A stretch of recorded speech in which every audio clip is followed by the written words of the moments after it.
Just ahead on Art Rocks, sculptures that are literally at one with the forces of nature. Lynn Emery is an internationally recognized sculptress. The controversy swirling around a Bach Baroque masterpiece. The beautiful simplicity of needle and thread. And a lesson on the history of Louisiana's sulfur industry. That's all coming up next on Art Rocks.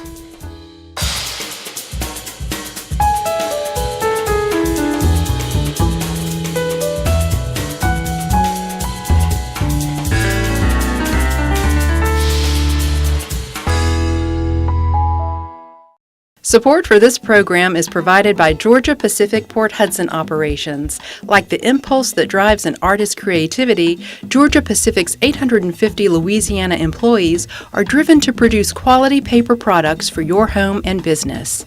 With additional support from the Renaissance Baton Rouge Hotel, centrally located for business and pleasure travel, the Renaissance offers intrigue, style, and southern hospitality. And by the Watermark Baton Rouge. Art, history, and commerce come together in the heart of downtown Baton Rouge at the Watermark, located in the historic Louisiana Trust and Savings Bank building.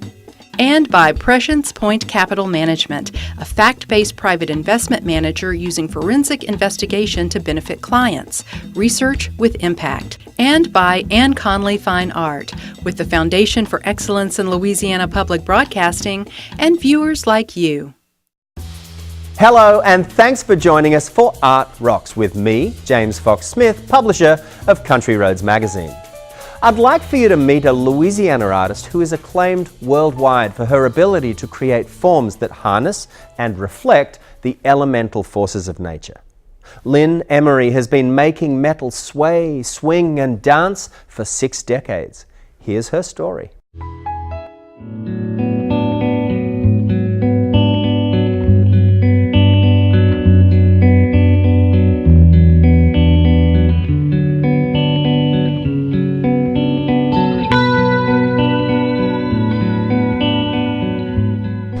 Lynn Emery is an internationally recognized sculptress. She was originally from New York, but she moved to New Orleans in the 1950s. Lynn went to Paris at an early point in her career. She was actually pursuing journalism at the time and entered the studio of a Russian sculptor named Osip Zadkine. I just happened to live across the street from his studio and went in to see what it was about.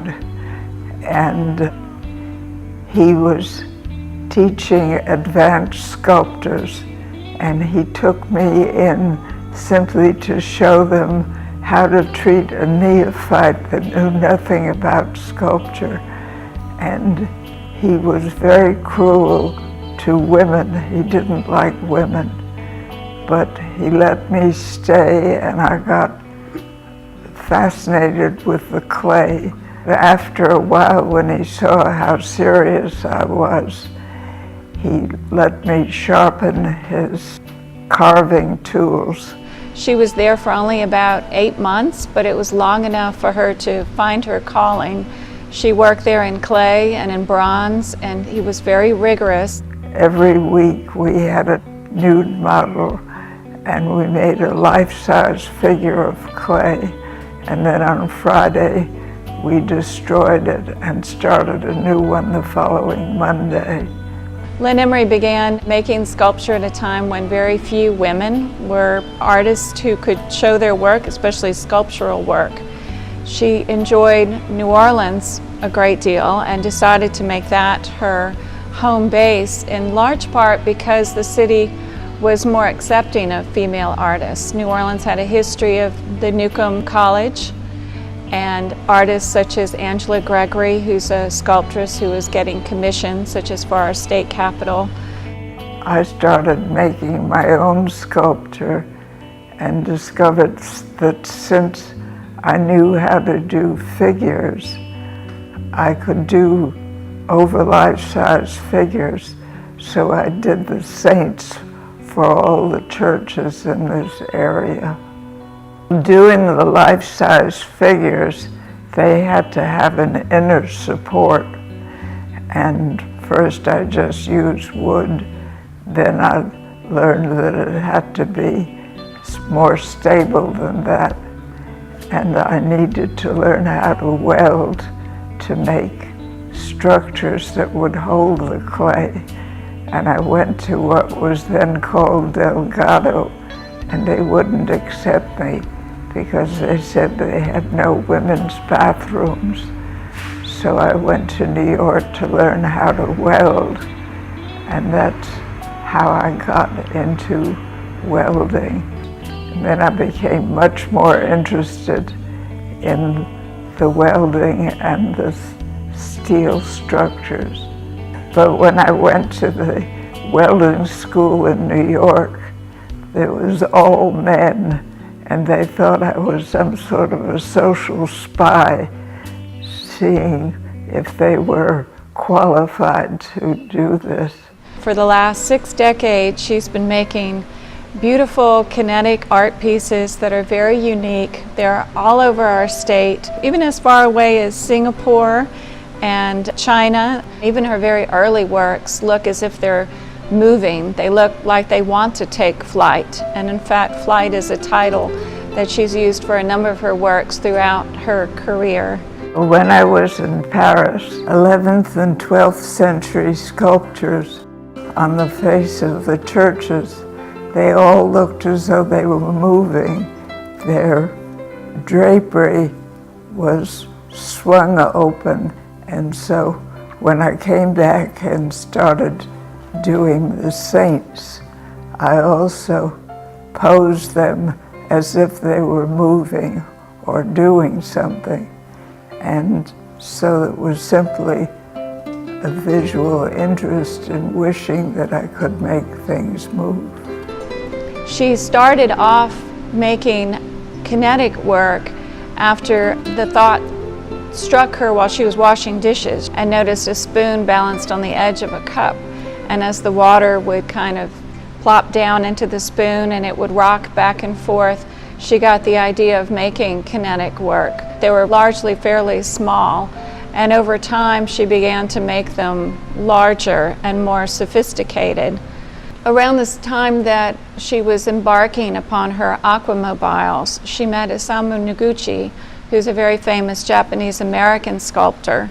He was in town working on a commissioned piece that likewise involved water, and through him she learned to have a much stronger regard for nature. A lot of her aesthetic philosophy took shape after she met Noguchi. They became lifelong friends.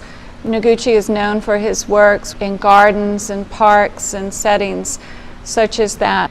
A number of them involve water and natural elements, and the first forms of nature began to appear in her work. Her first major fountain commission was a memorial piece to Mayor Morrison, and it involved a type of pump that is prevalent in Japanese gardens called the deer chaser, where the water will fill up in a little part, and then once the water fills, it begins to rock and move. You can see some of that in the fountain piece that we have on display.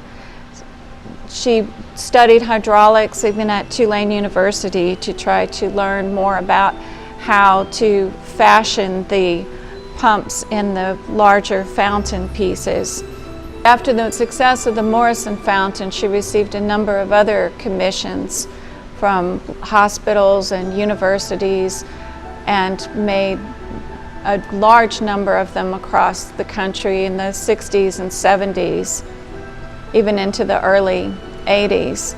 But fountain works can have problems. Pumps can break, ice can make the water freeze. Over time, she decided that it was really too taxing to make kinetic art using water, and began to investigate other notions and came across the thought of using magnets while looking at some trade publications. The magnets have a turntable embedded inside that has magnets on it, and then magnetic pieces on some of her forms, and that causes them to move when they interact, through the magnetic force. The wind works, we put fans on them. Some of them are displayed on turntables in the gallery, but if they were outside, then the wind would power them. All along, her goal has been to make kinetic art that moves in as lifelike a manner as possible, that are not simple machines, but harness nature to become more animated by natural forces.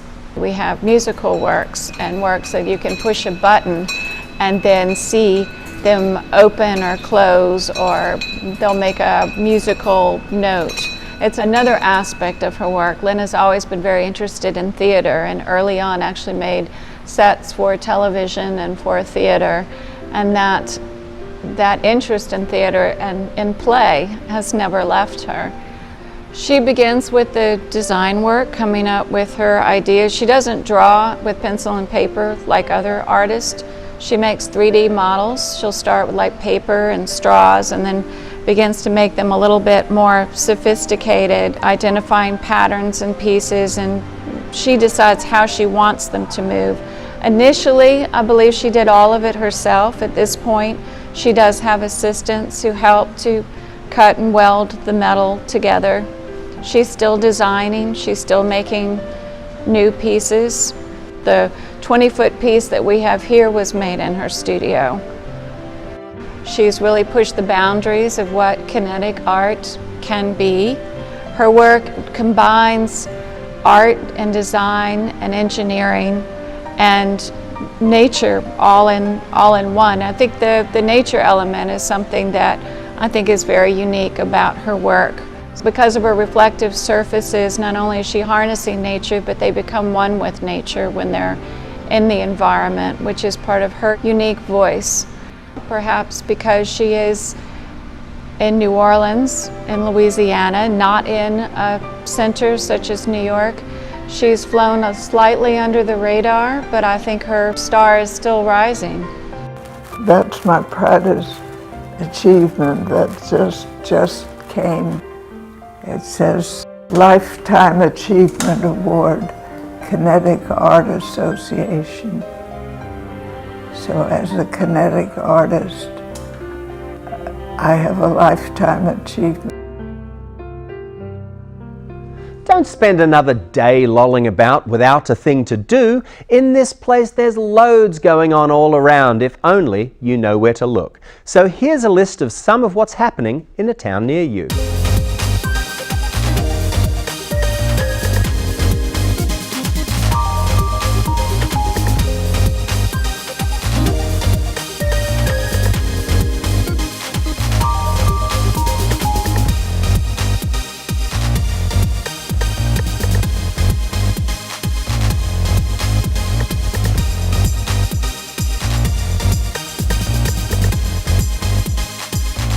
To learn more about these and other events in Louisiana, pick up a copy of Country Roads magazine. Another resource, the Art Rocks website features every episode of the program, so just log on to lpb.org and follow the prompts. Our next story originates out of Cleveland, but it's actually got more to do with a musical masterpiece by the renowned Baroque composer Johann Sebastian Bach. Controversy has long swirled around his oratorio, the St. John Passion, and here is why.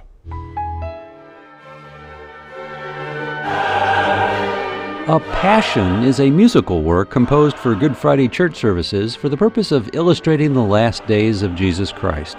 As a prominent musician and composer based in Leipzig, Germany in the mid-18th century, Bach wrote numerous passions, but one of his most famous has some serious cultural baggage tied to it.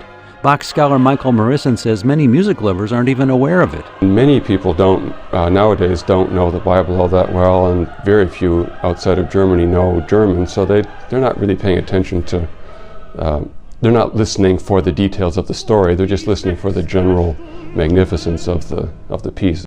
And so they may miss the part where Roman Governor Pontius Pilate asks an angry Jewish crowd if he should set the recently arrested Jesus free. The mob says, quote, "Away with him, crucify him." Morrison says the St. John Passion is Bach's retelling of the biblical Gospel of St. John, which is even more controversial. a key moment earlier in the Gospels in John 8, where Jesus is depicted as saying that Jews are liars and killers by nature and by volition. While Bach's language never gets that blunt, Jews are still cast as villains. I think we have to make a distinction here between the person Johann Sebastian Bach and the genius Johann Sebastian Bach. Cleveland Orchestra music director Franz Welser-Möst says Bach and his work need to be seen in the context of their times. And when you look at the history of Leipzig, and it's very likely, and most historians agree on that Bach never met a Jew in his life. In advance of this weekend's concert, the Cleveland Orchestra convened a panel discussion about the issues raised by the St. John's Passion. Rabbi Roger Klein noted that such conversations are on the rise in a post-Holocaust world. Where I doubt if 50, 60, 70 years ago, before the performance of these passions, for example, people got together and had a discussion like that. And issues of anti-Judaism and anti-Semitism are really more prominent than we'd like them to be in the history of Western art music. And it's not just Bach, it's Wagner, it's numerous others.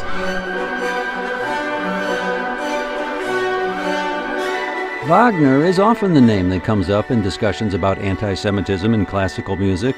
David Rothenberg says while we can only speculate about Bach's motivations, Wagner's feelings are well documented. He did not like Jews. He didn't like what they did to music. And we have writings of his, penned under his name about this. So it's a very clear-cut case with Wagner. And it's problematic because he wrote this music, which is in many ways great. He was a great dramatic musician. Rabbi Roger Klein grew up loving the music of Bach, including the St. John's Passion, and he says he's not about to give it up. Look, the first thing to reaffirm is there are some problems in this piece. The piece itself tells us the truth, the greatness and glory of the truth of our world, and the deep and intractable problems.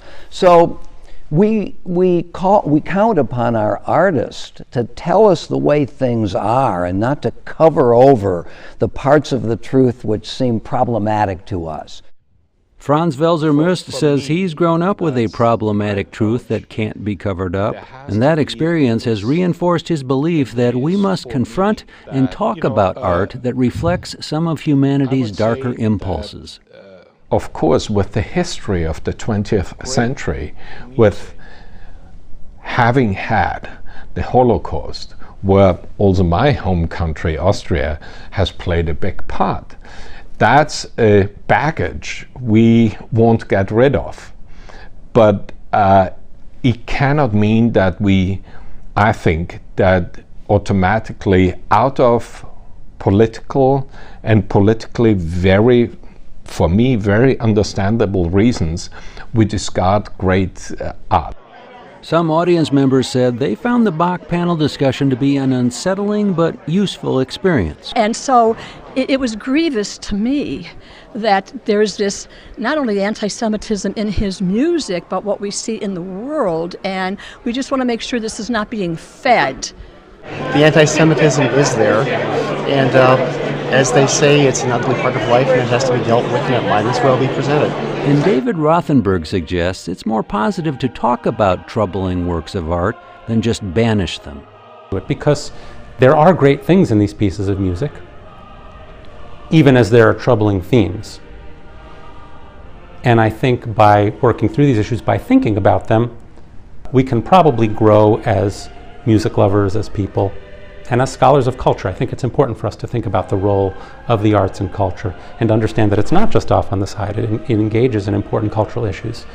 And the Cleveland Orchestra continues that cultural conversation this weekend. It will be the first time the orchestra has played the St. John's Passion in over 30 years.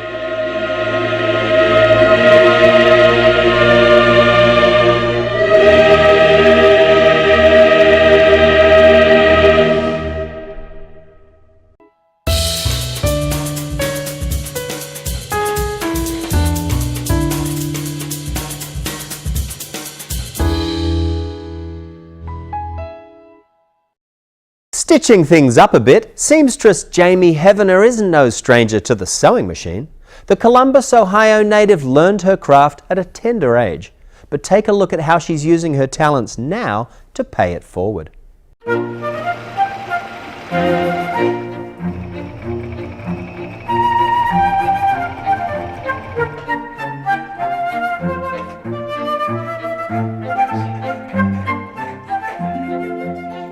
I'm Jamie Heavener, and I grew up in Columbus. So I'm going to get you started. Do I backstitch it on your side? The first time I learned to sew, I was playing outside, and I had gotten a little hole in the knee of my pants. And my mom was working a night shift. She used to work at Federal Glass. And my dad was there, and I was going to throw the pants away. And he said, "No, you're not going to throw the pants away. I'm going to show you how to hand sew a patch." And so I did that, and it gave me a feeling of empowerment somehow. When I went to college, I wanted to be an art educator, and I fell in love with textile art. I just love making like fabric sculptures and dyeing fabrics and things like that.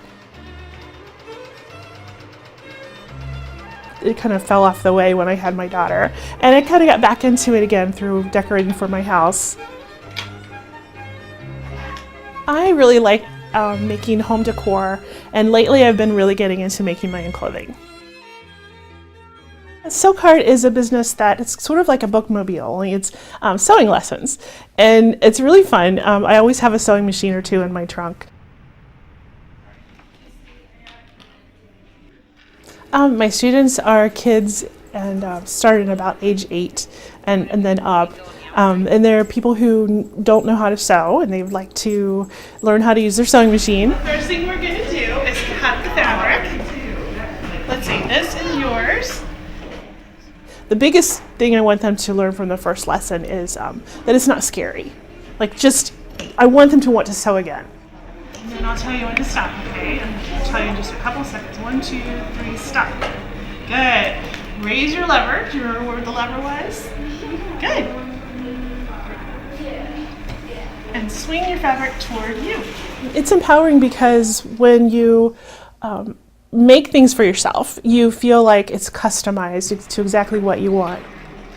And so being able to sew and customize things it's very nice. You just feel really good about yourself, and you can show the world that you have creativity and talent. And that's what I love doing, helping people find out about themselves. If I hit the U, that's the backwards. That's the backstitch. There's so many things that sewing does for you.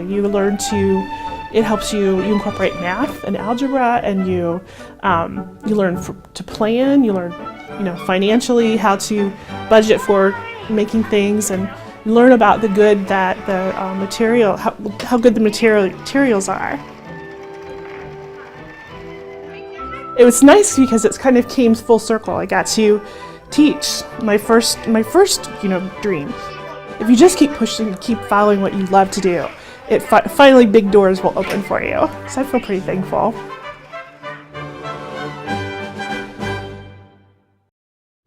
Back in the Bayou State for this week's Louisiana Treasure. This one comes from the southwest Louisiana town of Sulphur, where you will find the Brimstone Museum.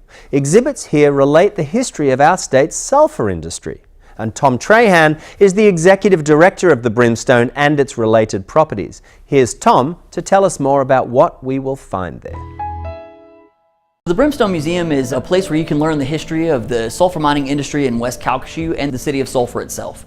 The museum was established in 1974 at Frash Park in an old Southern Pacific Railway depot that was built in 1915 and has since been moved in 2002 to the corner of Huntington Street and Cypress Street in Sulphur.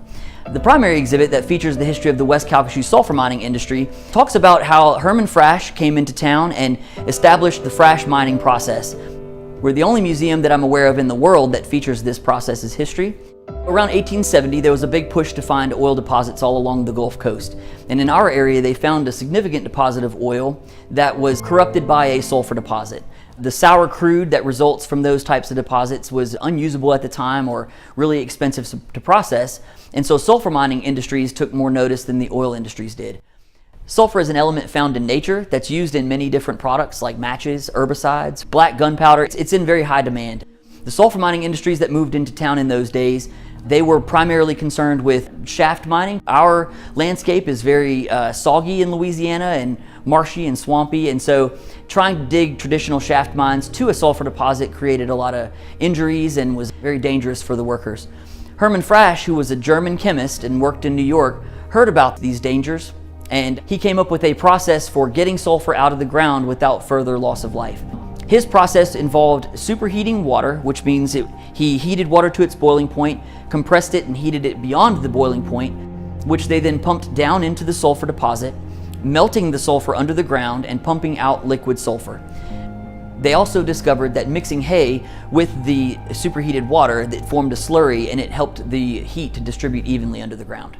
He successfully tested this process on Christmas Eve of 1894.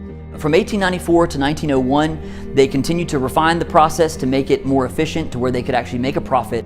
But in 1901, the spindle top gusher was discovered. That discovery provided a source of cheap fuel that could then be used in the process to get sulfur out of the ground at a profitable rate. So from 1901 to 1924, they mined as much sulfur as they could out of the ground and sold it worldwide. In the time from 1901 to 1924, during this process's success, the United States stopped importing as much sulfur and began exporting domestic sulfur. The Union Sulphur Company also became famous for establishing one of the first company towns in the United States. Sulfur miners needed places to go to eat and get supplies and things like that, so the town of Sulphur developed around the sulfur mining industry. In 1924, when the sulfur mining ceased, the company turned its attention to the oil deposit that was under the sulfur deposit. It produced oil for the next 30 years into the 1950s. During that time, the rest of the town developed around this petroleum industry, including an expansion in the 1940s with city service industries and the construction of the Maplewood subdivision to house those employees. With the exhibit renovation in 2014 coinciding with the City of Sulphur's centennial celebration, we have expanded our campus to 5 buildings, and we have included a historic house museum, an art gallery, and multi-purpose expansion, which allows us to have art classes and history lectures and film festivals and those types of events. If you'd like to visit the Brimstone, it's just a mile or 2 off the interstate between Lake Charles and Beaumont, Texas. The Henning Cultural Center, which shares the site, is also a great place to find exhibits by local and regional artists. And that is that for this edition of Art Rocks. But keep in mind, you can always watch episodes of the show at lpb.org/artrocks. And meanwhile, Country Roads Magazine makes another great resource for learning what's going on in the arts all across this state. So until next week, I've been James Fox Smith, and thank you for watching.